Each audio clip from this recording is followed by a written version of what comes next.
Welcome to the Signal Halifax. We are here on campus at the University of King's College. I'm Sabine Antigua. And I'm Andrew Lamb. This is our final day of what we call Video Bootcamp, and we've got some great stories lined up. We delve into the appeal of Dungeons and Dragons. We find out about the healing power of horses for people with PTSD. And choirs by candlelight at Nocturne.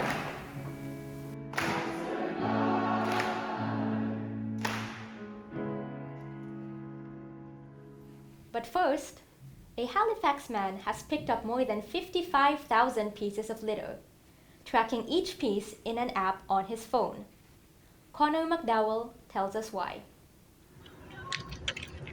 Luke McDonald takes pictures of garbage, and then he picks it up. So I sort of thought as I came on board 16 years ago, how can I create value within the community without spending a ton of money? And so some low-hanging fruit was just going around picking up litter around the neighborhood. It's not his first kick at the can. He spent 5 years picking up litter around Quinpool Road with a strategy in mind. I'm going to get the data first and say, here's the data. How can you tell me that this, isn't making a difference? McDonald takes pictures of the litter he collects and uploads them into a cell phone app called Litterati, which scans the pictures and stores data such as whether the item is a plastic cup or a paper bag. McDonald wants to use his database of 55,000 pieces of litter to strike a deal with companies he cleans up after. Well, once I get the data, I'll be able to have the sales pitch that will be good enough that'll say, hey, why don't we do something good about this? And how do we turn it into something that creates value? McDonald says he's working to get companies to pay 34 cents for each piece of litter he collects. Other people in the province also want to find a value for litter. A woman in Eastern Passage founded a group that has removed more than 300,000 pounds of garbage from the shores of Nova Scotia. She says that not all garbage is useless. We as a society need to stop looking at it that way, because every piece of garbage is a piece of oil or a resource that has been taken from this earth.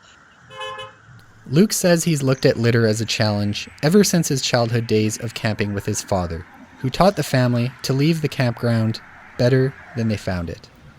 Connor McDowell, The Signal, Halifax. Dalhousie University remains a preferred destination for international students.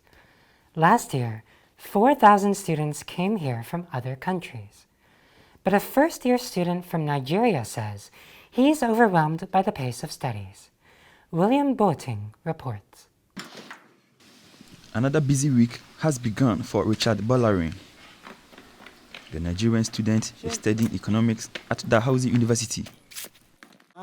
Actually, you cannot compare. The reason is it is a bit challenging. I think maybe because of my experience, because I resume very late.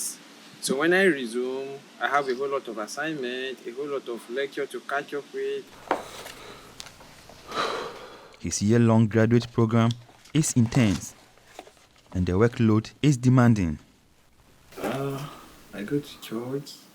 After church, I wait a bit to meet people because that is where I meet with my African people. He comes from an extended family comprising more than 40 people. Bolarin says he is homesick for family and culture. He says Canadian food is unfamiliar, so he makes his own meals. The next challenge to overcome: winter weather in Canada. William Boating, The Signal, Halifax. Dungeons and Dragons does more than entertain. The game allows students to foster a sense of community. Our reporter, Jeremy Hull, joined an adventure to see why D&D is more popular than ever. They gather under darkness at the University of King's College. Games are afoot.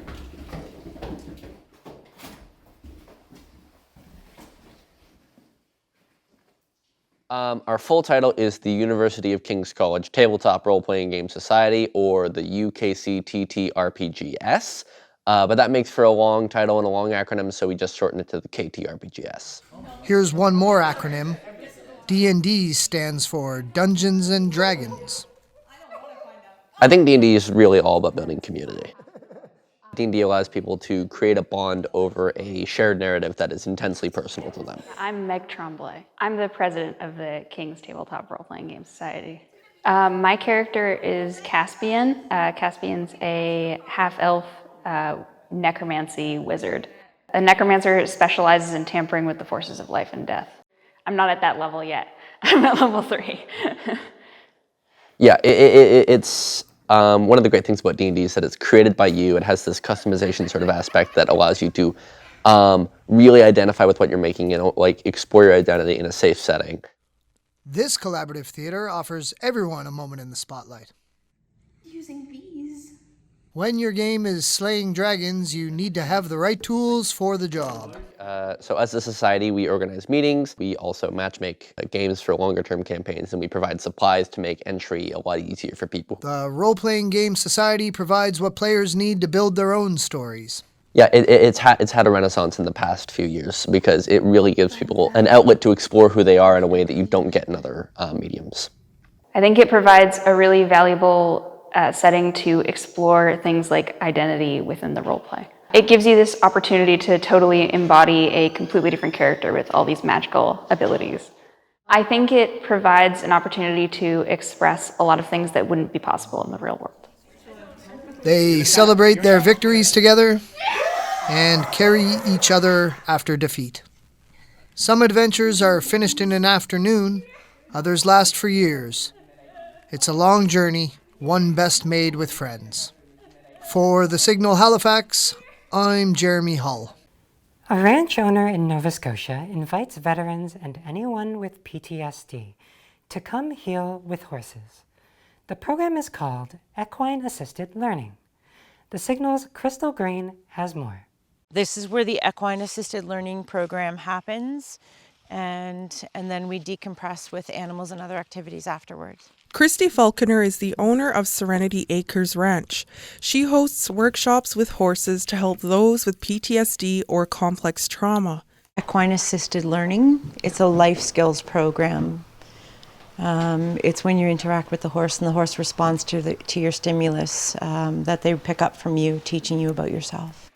The 12-week sessions involve teams of 3. 2 people lead a horse through an obstacle course, and it's the horse who teaches them about patience, teamwork, and healthy boundaries. They're actually pretty incredible. They have an immense capacity for empathy. When I'm struggling, I'll sometimes meditate on my horse, and it causes me to match her breathing and co-regulate with her. My heart rate will slow down, my breathing will slow down, and my muscles will relax. Falconer was around 8 years old when she first became friends with a horse. I was actually in a foster home, and it wasn't the safest of places. When I felt like I needed to hide or get away from the people that were there, I would go to the horse barn. And there was one solo horse there, and he was pretty lonely, and I was pretty lonely, so we forged a bond. She became a first responder when she was 16. She quit in 2014 due to injuries from 3 car accidents. So this is what they do when I'm anxious. So my initial post-traumatic stress injuries came from childhood. It's called complex PTSD. And then my operational stress injury was from firefighting. She later bought the ranch in Artistry, Nova Scotia, 45 minutes northwest of Halifax. And her road to healing has had its bumps. I would explode at my family. I would explode at friends. I would cut people out quickly and disappear and run. I call it bolting. I would literally pick up provinces and run. I wouldn't face challenges. I would hide. And I don't feel like I need to hide anymore. I feel like I've been given the tools to reset and calm myself. Veterans, ex-police, and first responders come to Serenity Acres, where they seek healing from PTSD. This place has been almost a godsend to me, just for my own mental health personally, because I was isolating, and this got me out of my isolation. These horses are helping those who stick to Falconer's program. Crystal Green, The Signal, Ardois, Nova Scotia. Coming up later in the show, Dalhousie's field hockey team welcomes a new recruit. We've also played in Paris in France. We've played in Scotland against the national team. Making music that makes a difference. A Halifax choir is bringing the local community together. Their mission? To support social change through innovative choral events. Fiona Clancy reports. It's a cold night in downtown Halifax for the 15th annual Nocturne Art Festival. But inside St. Paul's Church, singing by candlelight. Choirs for Change is hosting a community sing event. Visitors are invited to drop in and sing alongside choir members. Let's go from the second She Taught Me This. Choirs for Change began in 2017. The nonprofit is made up of 3 separate choral ensembles.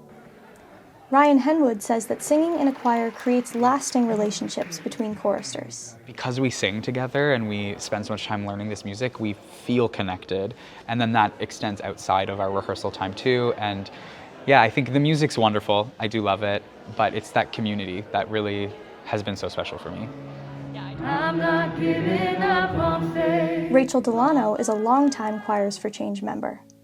Delano appreciates the sense of community that choir creates. I think it's something that everyone can kind of connect to and have their own experience with music, and it's pretty universal in that way where we can all kind of connect to it on our own level, and I think music can change people's lives. The choir's main focus is social justice.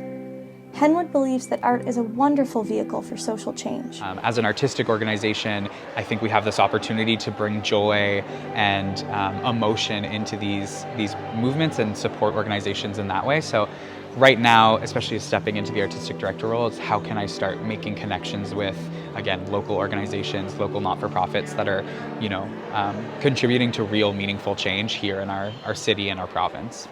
Polaris will perform at various other events in the coming months.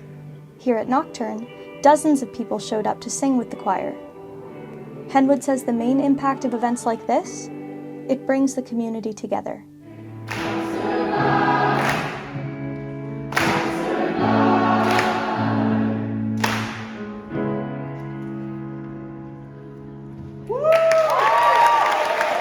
Fiona Clancy, The Signal, Halifax. From singing at Nocturne to piano at the public gardens. Haligonians have enjoyed this green space in the city for nearly 200 years. Many people just walk through, but some take extra time to enjoy the ambiance and even add to it. Christian Torstensen reports. Rain or shine, Peter Marsh visits the public garden daily. He enjoys the urban natural setting that complements the music he brings to the public. Well, I first came here as a boy, but recently I moved near the gardens, and so I've been coming for the last 5 years or so. Marsh actively enjoys the freedom retirement affords to explore his passions and bring joy to the community. I would play very, very quietly and slowly capture their attention. And then you'd see one face or two look over. Slowly the group would come around to listening. And some of them were effervescent, very, very appreciative and delighted and lovely. My hat on or off? We're not. Ready? Well, first off, that I've never been taught music. I've listened to music, and my mother taught me when I was 3 years old what the thirds were on the piano and what the octaves were. And she said the rest is all, you can figure that out for yourself, Peter. She didn't know me very well. But anyhow, the end result was a lifetime of trying to learn, every time I came across the piano, learn something more about my mother's, she was a genius at piano. And then I started meeting people here. And that was a good way to use the garden. I met a number of very, very interesting people. The garden's been a way of having an interesting life, certainly. Marsh will continue to play his piano at the garden for up to an hour a day until winter sets in. Until then, his music will flow through the autumn wind. Christian Torstensen, The Signal, Halifax. Dalhousie students who ride a bike to school might be familiar with the bike center on campus. Cyclists go there for rentals and repairs. And as Jia Ye discovered, it offers a sense of community too. My name is Ben. I'm a mechanic at the Dalhousie Bike Center. So part of my job is to sign out rentals to students who have booked them. And the other part of my job is to help students who are looking to fix their bikes, to change parts on their bikes. That's mostly what I do every day. Ben Robinson got his first mountain bike in 2009. He says it was the defining moment that helped him fall in love with bikes. He's been cycling ever since. You don't get stuck in traffic, you don't have to pay for gas or insurance, and I find that I can do all the work to fix my bikes by myself. Whereas when I owned a car, sometimes I'd have to pay people to fix it, and those costs added up pretty quickly. So, he says cycling brings people together, and that's what he loves about his job. It gives me a chance to meet other cyclists around the city or people who are looking to get into biking but maybe haven't had a chance and want to rent a bike. I find it helps me keep in touch with the cycling community and also do work that gives back to the cycling community.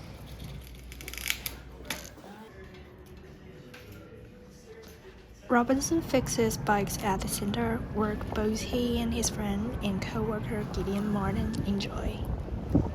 Describe the motion of a shifter or describe the motion of a brake lever. You know, there's a real connection there, you know, both like socially for us, you know, because we can both relate to that feeling, and, you know, individually because you're like, I made it do that. Oh, that's so nice, you know. So the bike center hosts events to get cyclists together, but it's about more than riding bikes. Not just on my bike, but also meeting people who are also into biking and then saying, hey, let's go on a ride together. You know, turns out, you know, we have a good time on the bike ride, we go and get a beer afterwards, and it's a great time. The bike center's yearly Halloween scavenger hunt is beginning soon. Further details are on their Instagram. Jia Ye, The Signal, Halifax. The Dalhousie women's field hockey season is underway. As Kate McKenna reports, one player is up to the challenge as a new recruit and as a newcomer to Canada. Wat zei je? Dalhousie University student Sanne Mayer hails all the way from Amsterdam. As a way to cope with the culture shock, she speaks often with her family from home. Mayer is used to living away from home. The 18-year-old has played field hockey for teams all over Europe. We've also played in Paris, in France. We've played in Scotland against the national team. Now, Mayer plays for the Dalhousie Tigers. It's a busy Saturday for the team in mid-October, with 2 games in a row. The first is against St. Evex.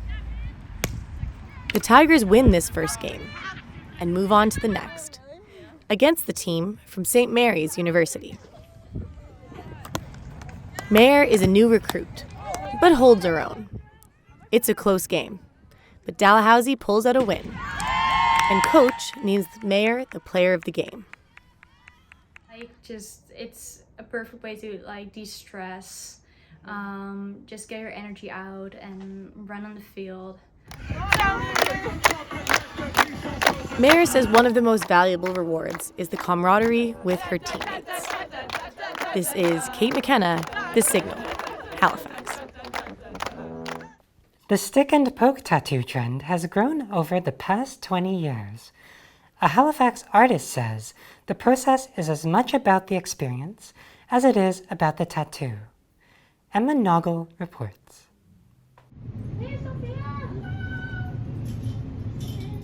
Lushka Van Aert fell into the hand-poking tattoo business by accident.